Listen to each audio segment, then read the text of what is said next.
What's the story, Morning Glory? What is the word, Hummingbird? Thank you so much for clicking on my channel and for joining me for this review of 90 Day Fiancé The Other Way, Season 5, Episode 10, In-Laws in Order.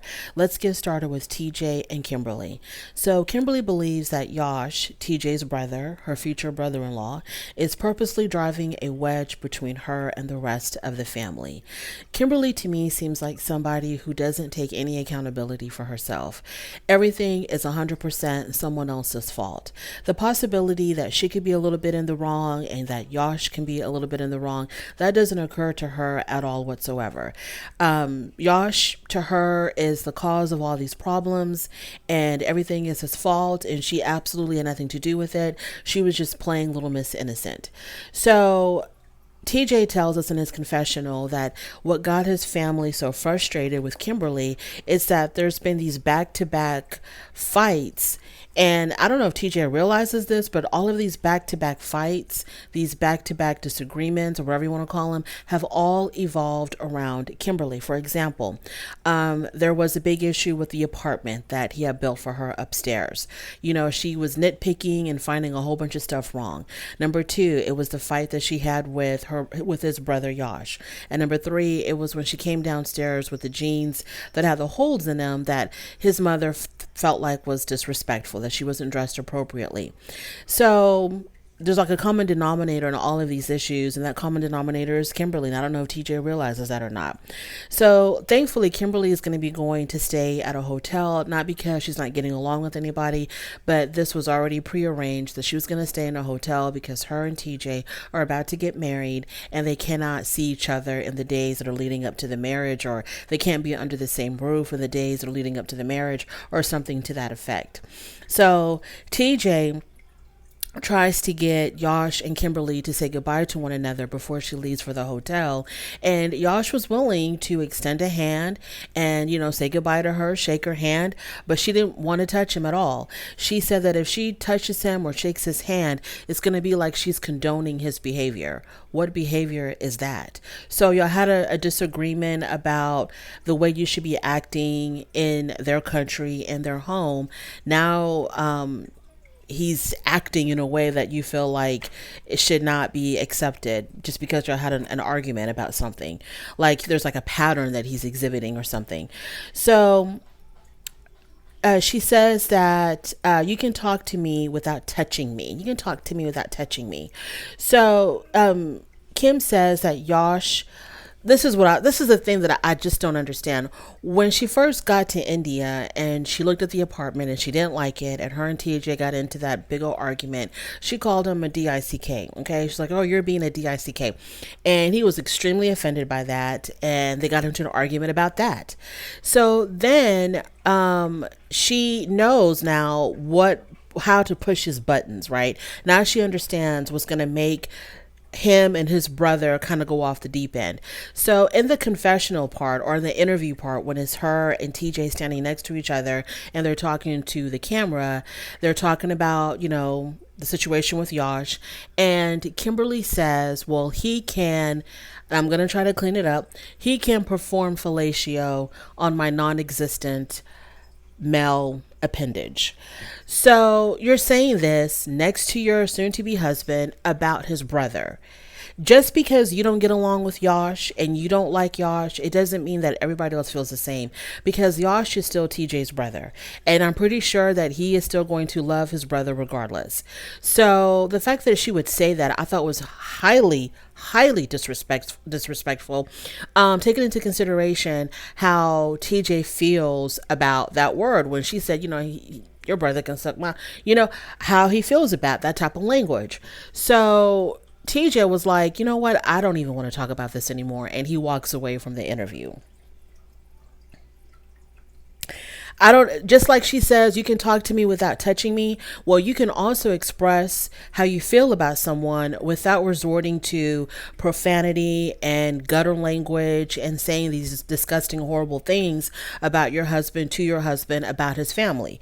Moving on from there, Kimberly's parents have finally arrived in India, and Kimberly, she's really hesitant in the beginning. Like as soon as they arrive, she says she doesn't want to talk about all the issues that she's been having with TJ's family because she doesn't want them to take it out on TJ and force her to go back to America.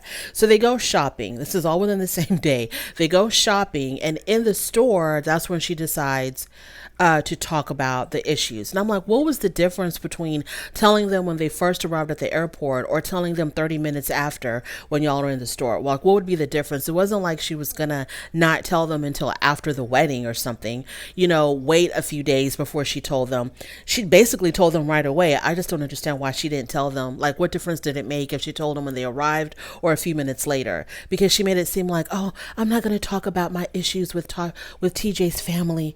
And then 5 minutes later, she talks about her issues with TJ's family. So she tells her stepmom and her dad, of course, it's from her point of view. The story is extremely one-sided, but she talks about how she's not getting along with this family, how she got into this argument with Yash, and how Yash told her that she couldn't be herself. She couldn't be, herself, basically, that she has to conform and become someone else. And she completely twisted and manipulated the facts of the situation, obviously, so that her family can be more on her side and she can have some type of leverage against TJ and his family. So of course, her dad and her stepmom, they feel really bad. They feel sorry for her. They tell her, look, you don't have to put up with this. We can always get you a ticket to come back home. She says that she doesn't want to be a part of their family because they are horrible to her. I don't know what the parents did. And you and Yash got into an argument. I got into a disagreement about you not willing to accept Indian culture. But she considers this, being horrible to her. So she, also, of course, she completely leaves out the part where she called her soon-to-be husband, she called her fiance a DICK. She left that part out. And she left out the part how she told her husband that his brother can perform fellatio on her non-existent male appendage. Moving on to, I'm so sick and tired of Kimberly. Kimberly is getting on my nerves because she's a baby. She's immature. She takes no accountability. Everything is always somebody else's fault. And she's highly, highly disrespectful to her husband's culture, to her husband's family, extremely disrespectful. If you, like I said, like I've always been saying, if you want to live your regular American life and you don't want to adapt to anything else differently, girl, take your happy butt right on back home to America, the US of A, and be happy over there.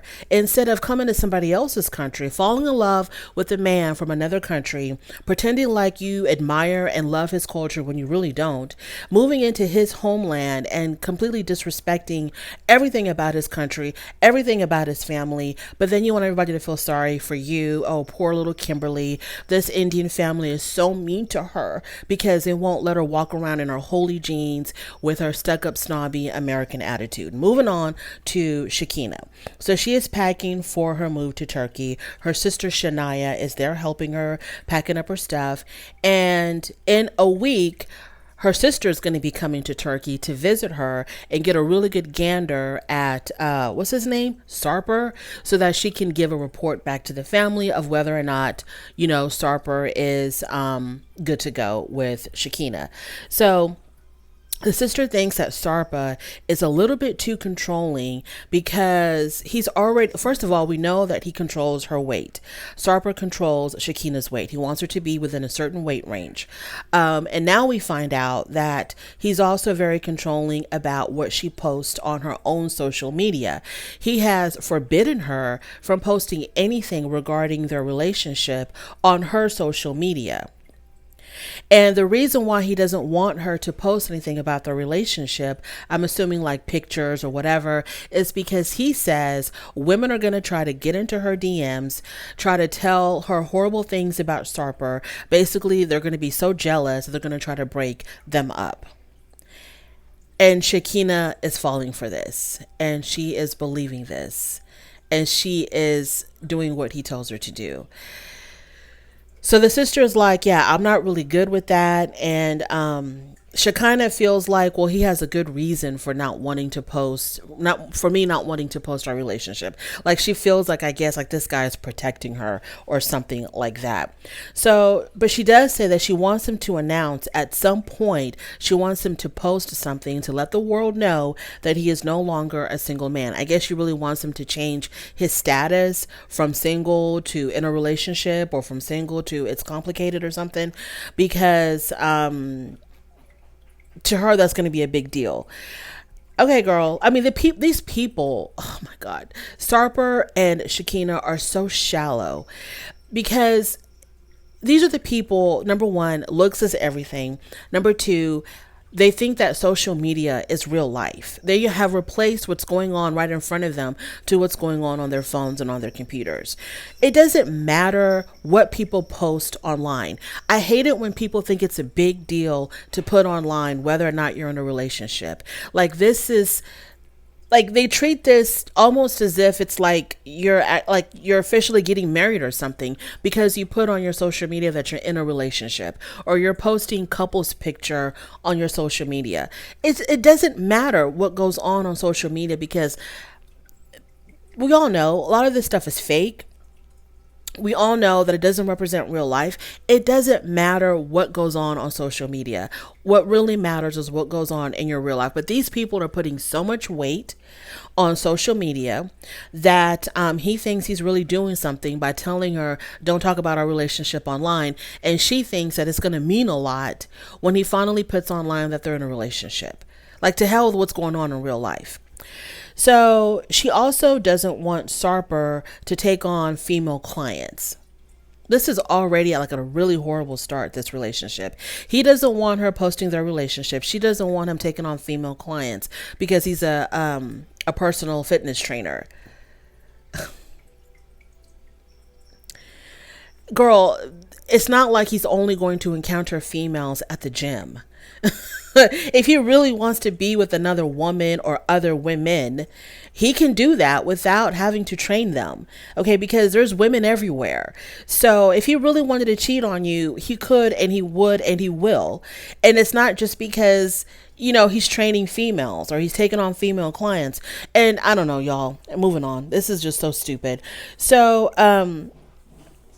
Shania, her sister, she doesn't think that Sarper is really any different from any other of the horrible boyfriends that she's had. And I truly believe that, because when I look at Shekinah, she looks like someone who doesn't learn her lesson. She looks like someone who makes the same mistake over and over and over again, because she can't help herself. She has to be with those very shallow, empty-headed, very good-looking men. She can't control herself. She will never be with an average looking man unless he's a millionaire and has a lot of money. And those are not easy to come by. So she'd rather be with a good looking bonehead, no matter how he treats her, no matter what he's like as a person, no matter what kind of heart he has, because they take good Instagram pictures together. So Shekinah wants her sister, she tells her sister, well, after you visit Turkey and you come back home, I want you to give a good report on Sarper. And the sister says, excuse me, you should be worried about Sarper giving me a good report to give back to the family. So you need to be worried about the kind of impression he's going to make on me, not, what lies I'm going to tell my family, just so that, they can stay off your back and not criticize you. So later on, we meet Shekinah's daughter, Sophie, because I think on the same day Sophie's leaving for boarding school, Shekinah's leaving for Turkey. So they first take Sophie to the airport. They, let her depart first. And while they're on their way to the airport, Sophie says that she overheard them talking about Sarper, and she told her mom, yeah, Mom, I don't know if this is a good idea, because you shouldn't be with someone who considers themselves an alpha male, because I think the sister has said something about how she has seen some text messages where Sarper referred to himself as an alpha male. And so her daughter was like, Mommy, I don't think that's a good idea. So Sophie is really worried about her mom's relationship with Sarper, and she tells her mom, she says, Mom, you need to take the same advice that you give me. She says that I want you to not ignore the red flags. I want you to be your own person and to be independent. And this is the advice that Shekinah gives to her, or Shekinah gives to her daughter. So when her daughter spit it right back at her, Shekinah began to cry, because I'm pretty sure those words really hit home, because she's realizing that she's losing herself in this stupid asinine relationship with this guy, this alpha guy. She's really losing herself in this relationship, because the fact that he tells you what you can and cannot post on your own social media, and you listen to that, girl, you are losing yourself in this relationship. So once her daughter leaves for Turkey, Shekinah is on her. Oh no! Once her daughter leaves for boarding school, Shekinah is on her way to Turkey. This is going to be quite interesting. Moving on to Johan and Danielle. So Johan was really bothered by the things that Danielle had said regarding his family and how his family raises children. He was saying to her, well, he was saying to us that it kind of hurt his feelings that she was so critical on how his family raises children. So he wants to have a conversation with her about that. But because he's worried about things getting lost in translation, his English is not that great, her Spanish isn't the best, he decides to get a translator to help them with the communication. So the first thing that they talk about when the translator shows up, they talk about pregnancy. And Danielle says, no, every month Johan gets really excited thinking that she's pregnant. Okay, so the first thing that they talk about is Danielle says, that every single month, she gets these symptoms that could be pregnancy symptoms, but then she ends up not being pregnant. And Johan gets really excited whenever she talks about these symptoms, because he thinks that, she's pregnant, and then it comes out that she's not. So she talks about how that hurts her feelings, how he gets really, really, really excited, and then they find out that she's not pregnant, and she feels like a failure. So she wants him to not say anything, not to build up any excitement or hope or anticipation every single month, just to be let down. And I'm thinking to myself, but Danielle, why do you even tell him about the symptoms?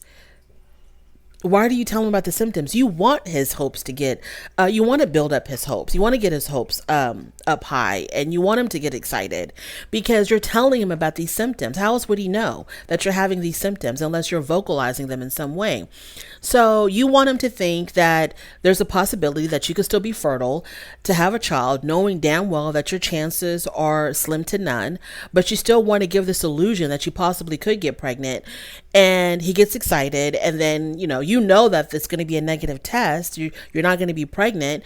So I don't understand why you're upset with him when you're the one that gets him that excited by telling him what these symptoms are.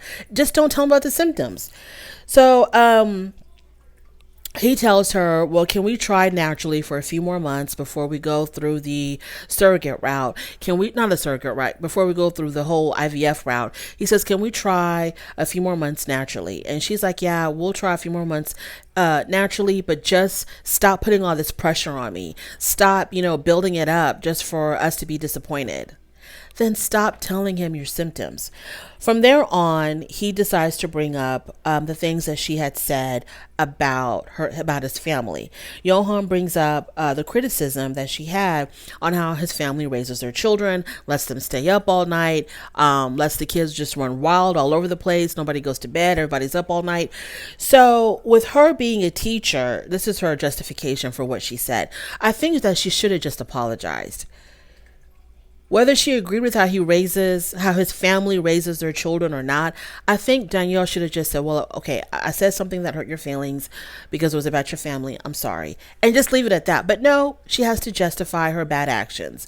She says, well, because I've been a teacher for the past 20 years and I'm a helicopter mom, I understand, when certain decisions are made and the consequences that they bring.